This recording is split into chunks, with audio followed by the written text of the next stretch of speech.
صحیح بخاری میں حدیث ہے، نبی علیہ السلام کے پاس واشی آیا فتح مکہ کے موقع پر، اور وہ واشی کون تھا؟ قاتل حمزہ۔ اوئے ہوئے، حمزہ نبی علیہ السلام کے صرف چچا نہیں تھے بلکہ بھائی بھی تھے، دو شریک اور ہم عمر بھی تھے، دوست بھی تھے۔ واشی کو حضرت بلال نے سفارش کروائی کہ یا رسول اللہ میرے کہنے پہ معاف کر دیے جائے۔ واشی پیش ہوا، فرمایا واشی یا رسول اللہ قاتل حمزہ، یا رسول اللہ تیرا ایمان قبول ہے، لیکن کیا تو ایسا کر سکتا ہے کہ اپنی شکل مجھے نہیں دکھا؟ اوئے ہائے ہائے، یہ وہ شخص ہے جو حریص علیکم بالمؤمنین رؤوف الرحیم ہے، لیکن چچا کے معاملے میں، اور وہ چچا ایسا نہیں جو صرف چچا ہی تھا، وہ دین کا مجاہد تھا، دین کے لیے کنٹریبیوشن تھی۔ اور میں آپ کو علا وجہ بصیرت کہتا ہوں کہ حضور کی وفات کے وقت اگر حضرت حمزہ زندہ ہوتے، خلیفہ اول حضرت ابوبکر نے نہیں ہونا تھا، حضرت حمزہ نہیں ہونا تھا۔ اس کا لاجیکل ثبوت یہ ہے کہ غزوہ بدر میں مسلمانوں کا لیڈر کون تھا آرمی کا؟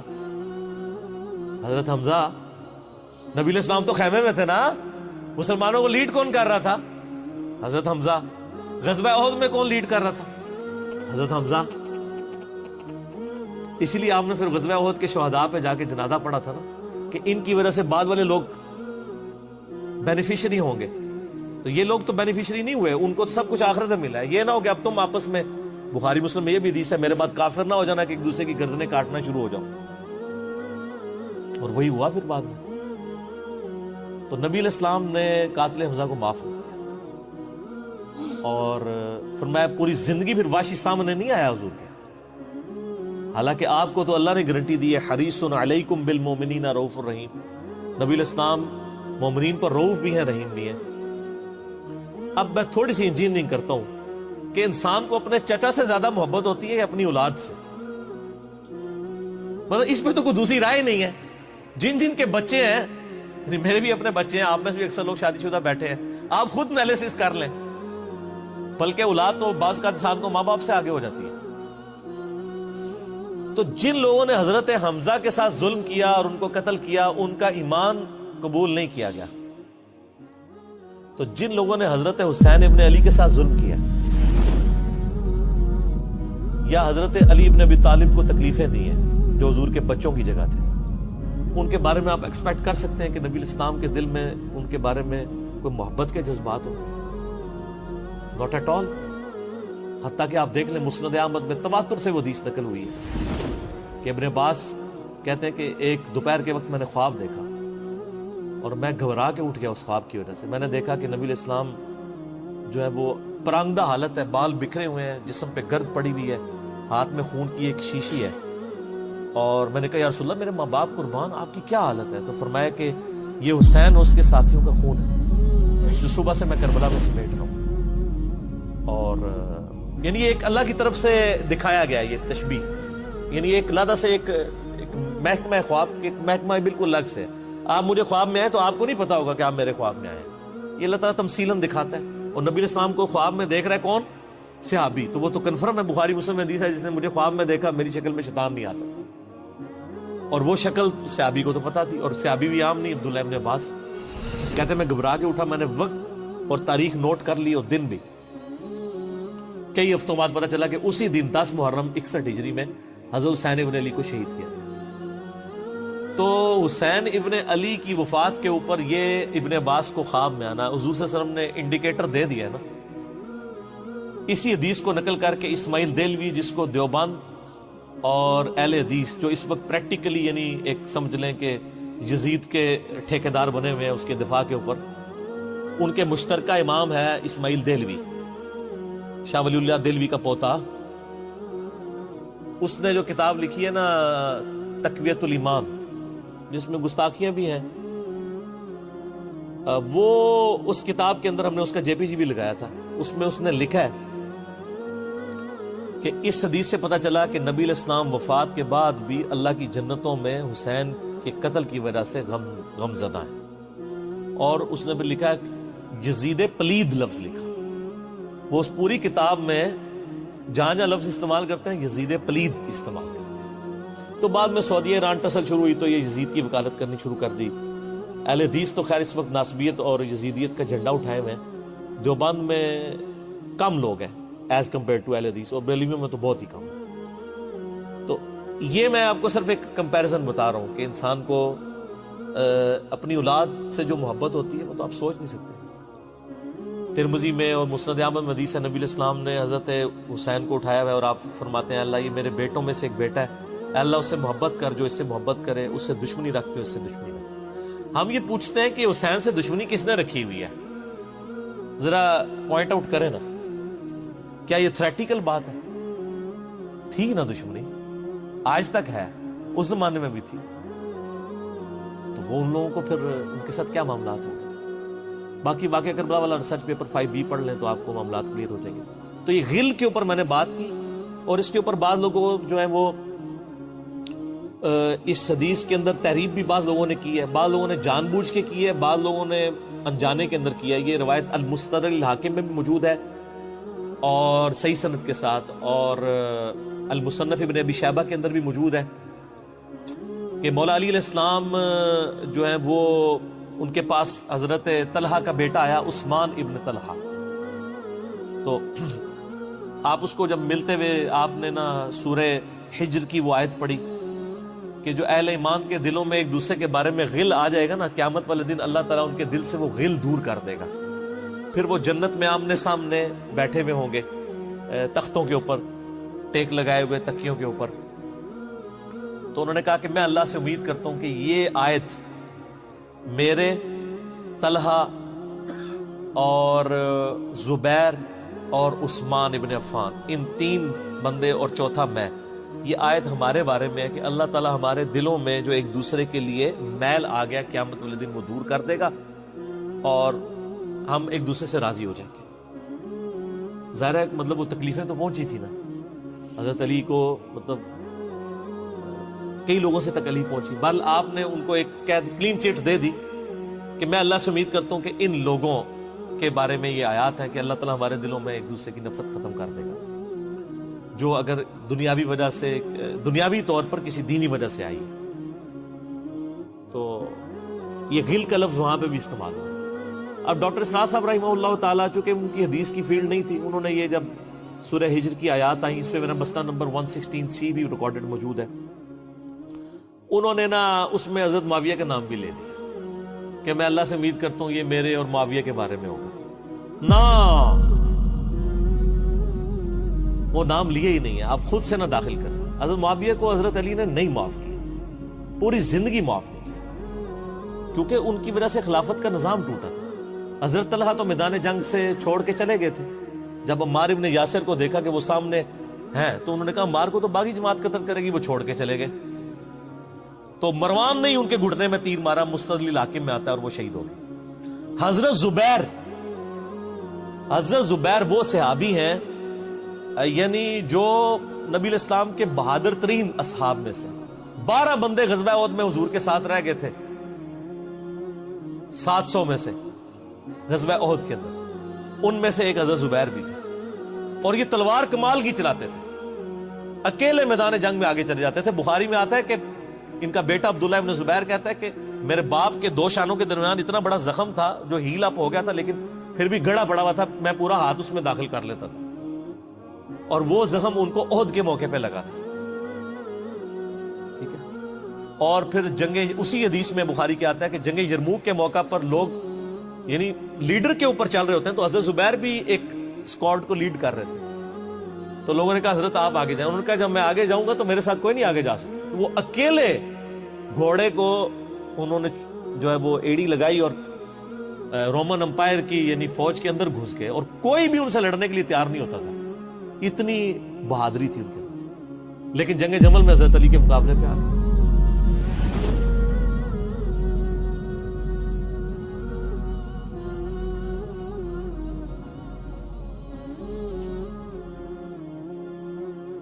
اس تکلیف کا کوئی اندازہ نہیں کر سکتا.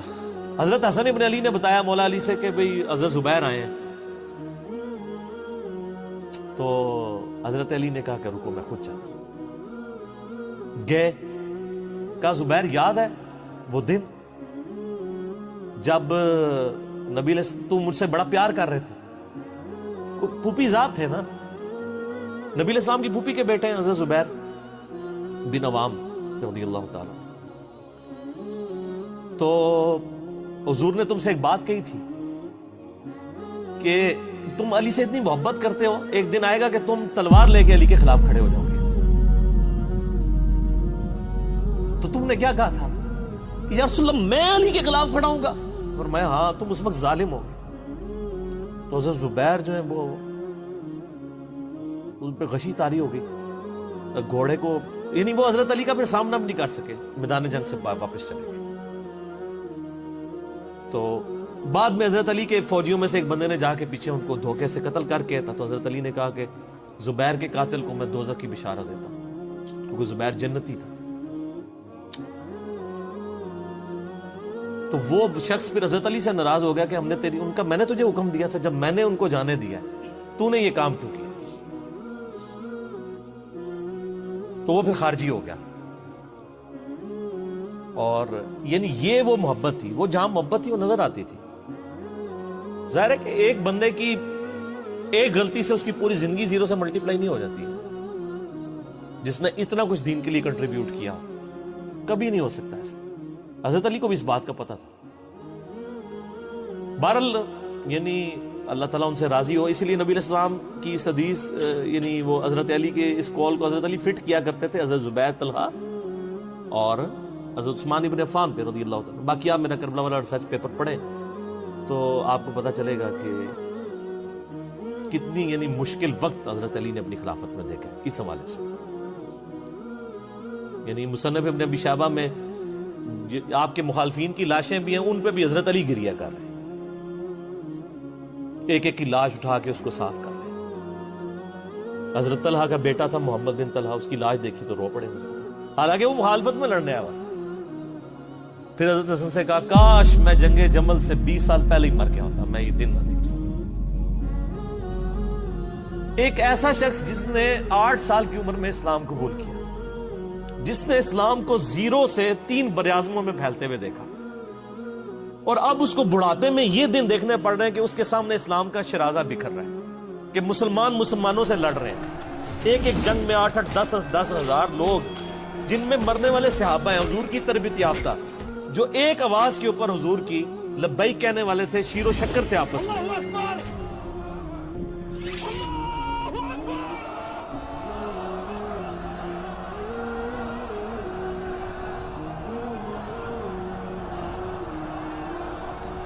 آپ اندازہ کر سکتے ہیں. اسی لیے حضرت علی جو ہیں وہ یعنی کوفے میں شہر سے باہر آپ کو پتہ ہے کنویں ہوا کرتے تھے، اکیلے جا کے کنویں پہ بیٹھ کے رویا کرتے تھے کہ اللہ اس امت کے ساتھ کیا ہو گیا. کوشش کرتے رہے، اینڈ رزلٹ یہ ہے کہ وہ خلافت کا نظام. اسی لیے مصنف ابن ابی شیبہ میں آتا ہے کہ آپ نے فجر اور عشاء کی نمازوں میں قنوت نازلہ پڑھی، اللہم علیک بمعاویہ و اشیاءہ، اے اللہ معاویہ اس کے شیعہ کو برباد کر، علی اور اس کے عمرو بن عاص اور اس کے شیعہ کو، ابا سلمی اور اس کے شیعہ کو، قیس اور اس کے شیعہ کو برباد کر. باقی احادیث میں آپ علیہ السلام نے جو بشارت کر دی تھی، سنن سعید کبریٰ کے اندر حدیث موجود ہے، حاکم کے اندر، کہ نبی علیہ السلام نے حضرت علی سے ایک دن فرمایا تھا، اے علی اگلی امتوں میں سب سے بڑا بدبخت وہ تھا جس نے قوم عاد کی اونٹنی کو قتل کیا اور اس کے بعد عذاب آ گیا. میری امت کا سب سے بڑا بدبخت وہ ہوگا جو تیرے سر کے خون سے تیری داڑھی کو رنگ دے، اور وہی ہوا ہے. اور اس کے بعد پھر دیکھیں امت ایک جگہ جمع نہیں ہوئی ہے. حضرت علی ایک آخری کوشش تھی، اور جن لوگوں نے اس وقت ساتھ نہیں دیا پھر ان کو دنیا میں اس کا خمیازہ بھگتنا پڑا ہے.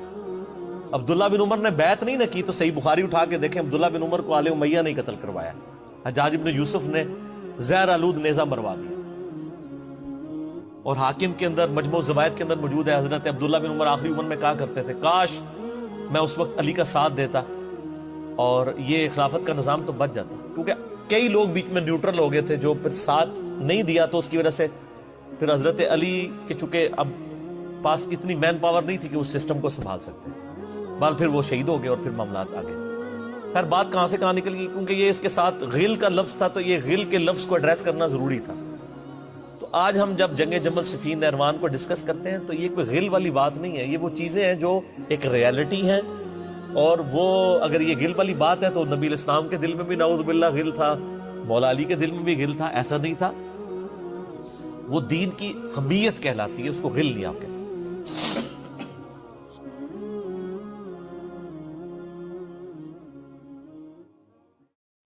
واقعہ کربلا اس سے ریلیٹڈ نہیں ہے کہ جی ان کے اوپر پانی بند ہو گیا، ان کے اوپر ظلم ہوا، کتنے بندے شہید ہوئے، یہ سیکنڈری چیز ہے۔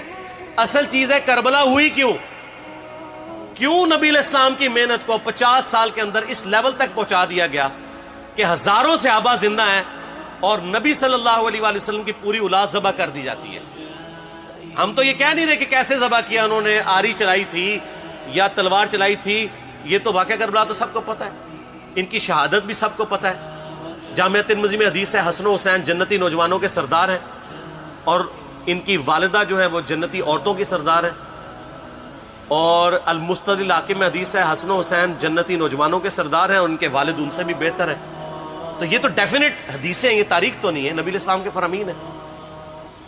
تو ان کی موجودگی میں ان کے ساتھ یہ کچھ کیا جائے تو ہم نٹی گریٹیز میں نہیں پڑھتے، ہم اس تھیم کے اوپر کہ یہ کون سی چیز تھی جس نے خلافت راشدہ کو ملوکیت میں بدل دیا، ہم اس تھیم کے اوپر بات کرتے ہیں۔ ہم کہتے ہیں چھوڑ دیں، بندے ہندے چھوڑیں، الٹیمیٹلی کیا نکلا ہے، کس کی وجہ سے ہوا ہے، وہ تو احادیث کی کتابوں میں موجود ہے۔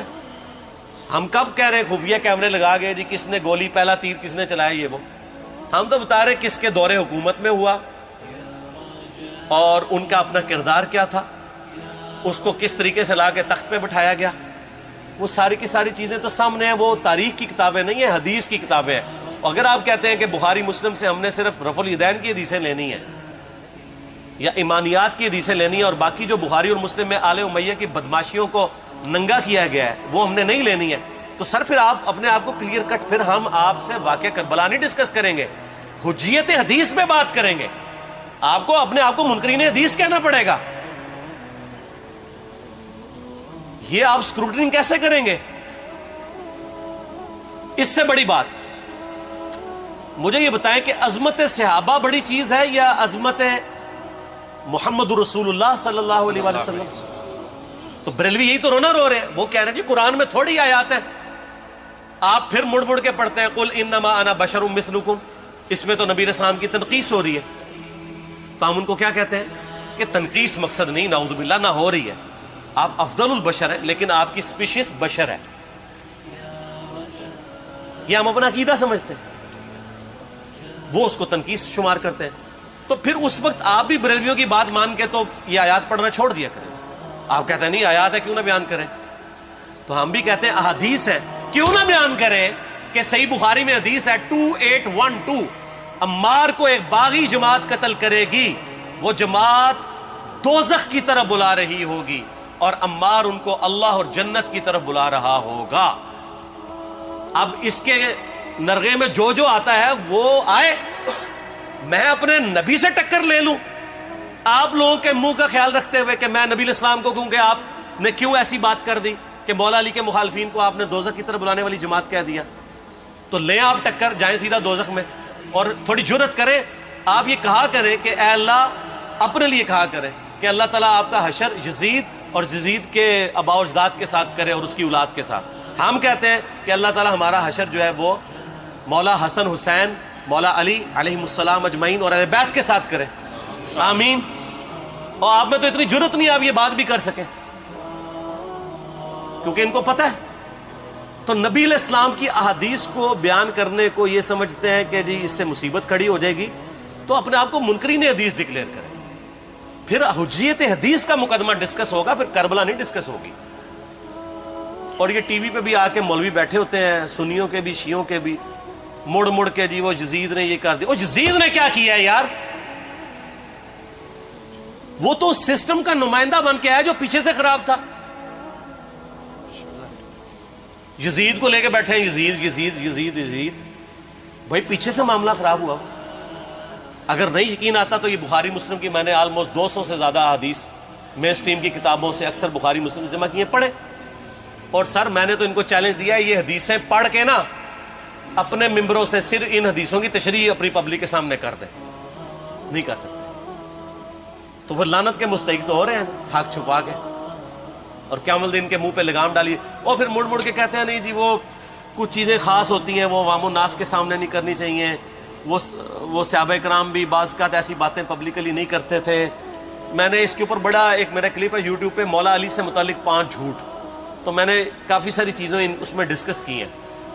لیکن میں یہ کہتا ہوں کہ اللہ کے بندو، جو چیزیں نبی علیہ السلام نے منع کی ہیں بیان کرنے سے، وہ تو ہم ڈسکس کر بھی نہیں رہے۔ میں نے آج تک آپ کو منافقین کے نام بتائے؟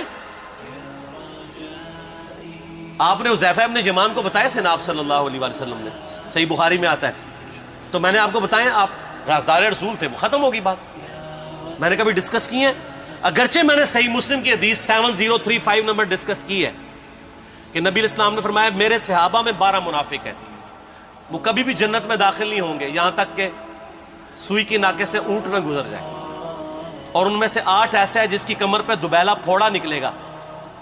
میں نے آج تک آپ کو بتایا کہ کس کس کی کمر پہ دوبیلا پھوڑا نکلا اور اس کی موت اسی پھوڑے میں ہوئی ہے؟ بتایا؟ تو میں تو وہ چیزیں ڈسکس بھی نہیں کر رہا، میں وہ چیزیں ڈسکس کر رہا ہوں جو نبی علیہ السلام نے علامات النبوہ میں بتائی ہیں۔ یہ امام بخاری حدیث نبوت کی دلیل کے چیپٹر میں لے کے آئے ہیں، اور امام بہقی نے 3500 احادیث پر مشتمل ایک کتاب لکھی ہے دلائل النبوہ، کہ ہم نبی صلی اللہ علیہ وسلم کو نبی کیوں مانتے ہیں، اس کے اوپر، اور اس میں یہ ساری حدیثیں عمار بن یاسر کے قتل والی لے کے آئے ہیں، بتانے کے لیے کہ دیکھیں ہمارے نبی علیہ السلام کی نبوت کی دلیل ہے کہ آپ نے اپنی وفات کے آلموسٹ 30 سال کے بعد ہونے والے واقعے کو پہلے ہی بتا دیا۔ یہ حدیثیں چھپانے والی نہیں، بیان کرنے والی ہیں، علامات النبوہ کی حدیثیں۔ آپ کہتے ہیں چھپائیں، اگر کوئی حدیث دنیا میں نہیں چھپائی جا سکتی نا تو علامات النبوہ والی حدیث ہے، کیونکہ وہ تو نبی صلی اللہ علیہ وسلم کی نبوت کو جسٹیفائی کرتی ہے۔ ورنہ میرا ایک معصومانہ سوال ہے کہ نبی صلی اللہ علیہ وسلم نے یہ باتیں کر کے ان کے زوم میں نعوذ باللہ امت کو مصیبت میں ڈال دیا۔ آپ نے خود ہی فرمایا کہ یہ ہوگا، کیوں فرمایا آپ نے؟ میں تو بیان کر کے مجرم ہوں، تو جس نے مجھے خبر دی ہے ان کے بارے میں آپ کا کیا خیال ہے؟ یہ مسند احمد کی حدیث یہ میں نے گھر بیٹھ کے بنائی ہے کہ میری بیوی کا کیا حال ہوگا جس پہ ہوپ کے کتے بھونکیں گے۔ تو سیدہ عائشہ سے مجھ سے زیادہ نبی علیہ السلام کو محبت تھی، لیکن آپ اللہ کے پیغمبر تھے، آپ نے اپنے گھر کی خبر بھی نہیں چھپائی، بتا دی کہ یہ ہوگا۔ اور اس سے بڑھ کے آپ صحیح بخاری میں دیکھیں، عمار بن یاسر کا خطبہ ہے، میں نے یہ سارا، پریشان نہیں ہونا، یہ ریسرچ پیپر میں سارا کچھ موجود ہے، اور کوئی چیز بھی ایسی نہیں جو اس میں سکپ ہو۔ صحیح بخاری میں خطبہ ہے کہ عمار بن یاسر کو مولا علی نے بھیجا کوفے میں، کوفے والے نیوٹرل ہو گئے تھے کیونکہ بصرہ سے سیدہ عائشہ آ رہی تھی، اور وہاں پہ انہوں نے کہا نہ ہم سیدہ عائشہ کا ساتھ دیں گے نہ مولا علی کا دیں گے، تو عمار بن یاسر کو تیار کرنے کے لیے، یعنی وہاں کے جو عوام تھی اس قتال کے لیے، مولا علی نے بھیجا۔ تو سیدنا عمار بن یاسر نے وہاں پہ کوفے کے ممبر پہ خطبہ دیا، بخاری کے الفاظ ہیں، اوپر والی سیڑھی پہ عمار بن یاسر نے حسن ابن علی کو بٹھایا، حالانکہ حسن ابن علی سے 4 گنا بڑی عمر تھی عمار بن یاسر کی، 90 پلس ہو چکے ہوئے تھے، 3-4 گنا ان کی عمر تھی، لیکن اہل بیت کا احترام کیا، خود نچلی سیڑھی پہ بیٹھے۔ بخاری کے الفاظ ہیں کہ اے لوگو اللہ نے تمہیں آزمایا ہے، ایک طرف دنیا اور آخرت میں تمہارے نبی کی بیوی ہے سیدہ عائشہ، دنیا اور آخرت میں، یعنی عزت اپنی جگہ قائم۔ یہاں لوگ سمجھتے ہیں کسی کی غلطی آ گئی تو پتہ نہیں کیا ہو گیا، وہ یار اس کا مرتبہ اپنی جگہ ہے، غلطی اپنی جگہ ہے، پیغمبر نہیں ہے وہ۔ اور دوسری طرف علی ابن ابی طالب ہے، اللہ اب دیکھے گا تم عائشہ کی اطاعت کرتے ہو یا اللہ کی، علی کی نہیں اللہ کی۔ کیوں؟ یا ایھا الذین آمنوا اطیعوا اللہ واطیعوا الرسول واولی الامر منکم، ان کا اولو الامر مولا علی ہیں، ان کی اطاعت واجب ہے۔ یہ اللہ نے آزمایا ہے کہ اللہ کی اطاعت کرتے ہو یا عائشہ کی۔ اور آپ حیران ہوں گے، یہ حدیث امام بخاری حضرت عائشہ کی فضیلت والے چیپٹر میں لے کے آئے ہیں۔ اگر امام بخاری مشورہ کر لیتے نا ناسبیوں سے تو انہوں نے کہا تھا سر آخری صحیح رکھو، پچھلا رہن دو۔ بلکہ پچھلے والا رکھو، آخری والا رہن دو کہ عائشہ دنیا اور آخرت میں. وہ حدیث گھڑنے کا میں آپ کو طریقہ بتاتا ہوں، کاٹ چھانٹ کرنے کا. وہ آدھی حدیثیں لکھتے ہیں نا، آدھی حدیث ایسے لکھتے ہیں امام بخاری کہ سیدہ عمار ابن یاسر نے خطبے کے دوران فرمایا کہ سیدہ عائشہ دنیا اور آخرت میں تمہارے نبی کی بیوی ہے، بس. لیکن امام بخاری نے پوری حدیث لی ہے، آگے وہ بھی ڈالا ہے کہ اللہ آزما رہا ہے کہ عائشہ کی اطاعت کرتے ہو یا اللہ کی، جیسے آپ کے علماء کر رہے ہیں. صحیح مسلم کی حدیث 6488 آدھی بیان کرتے ہیں سارے مولوی، بریلوی، دیوبندی، اہل حدیث سب. میرے صحابہ کو برا مت کہو، اگر تم میں سے کسی نے احد پہاڑ کے برابر بھی سونا خیرات کر دیا اور میرے صحابہ نے 1 مد یعنی 600 گرام خیرات کی، آدھا کلو، اس کے آدھے کو بھی نہیں پہنچ سکتا بس. حالانکہ یہ مسلم کی حدیث سٹارٹ اس سے ہوتی ہے کہ عبد الرحمن بن عوف کو خالد بن ولید نے گالیاں دی جھگڑے کے دوران. حالانکہ دونوں مسلمان تھے، دونوں صحابی تھے. آپ نے حضرت خالد بن ولید کو بلا کے ڈانٹا، فرمایا تم میرے صحابہ کو برا مت کہو. تو خالد بن ولید نے تو آگے سے نہیں کہا حضور میں بھی صحابی ہوں.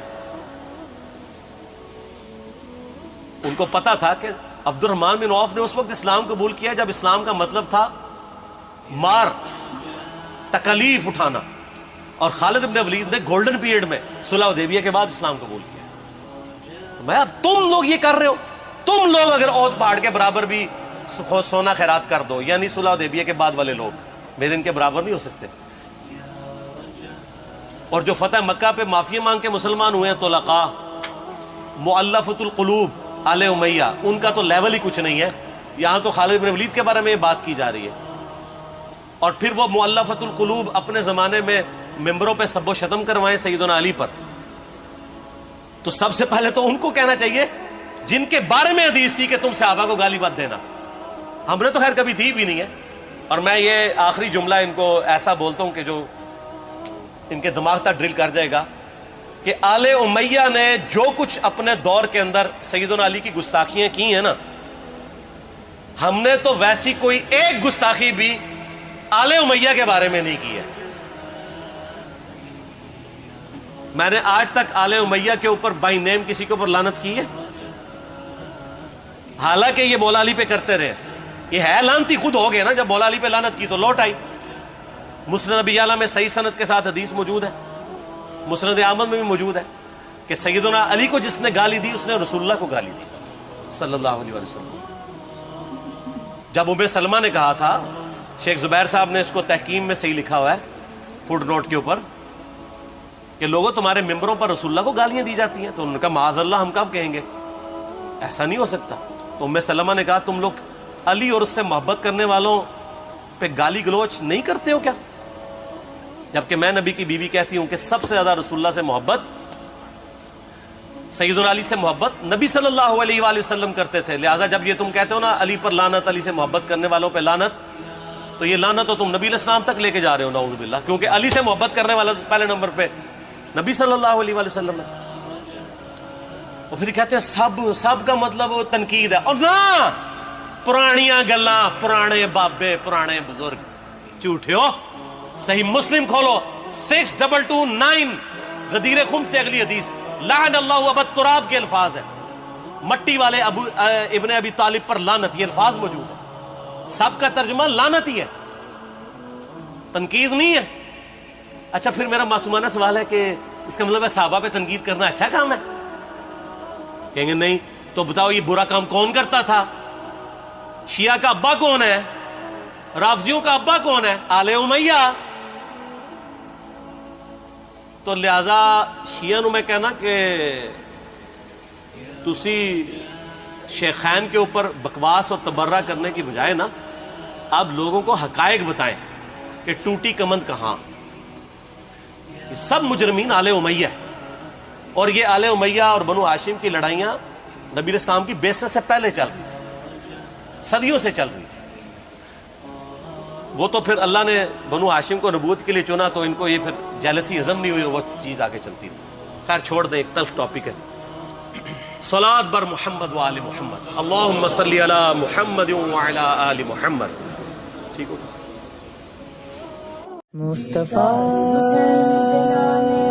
مصطفیٰ مصطفیٰ مصطفیٰ مصطفیٰ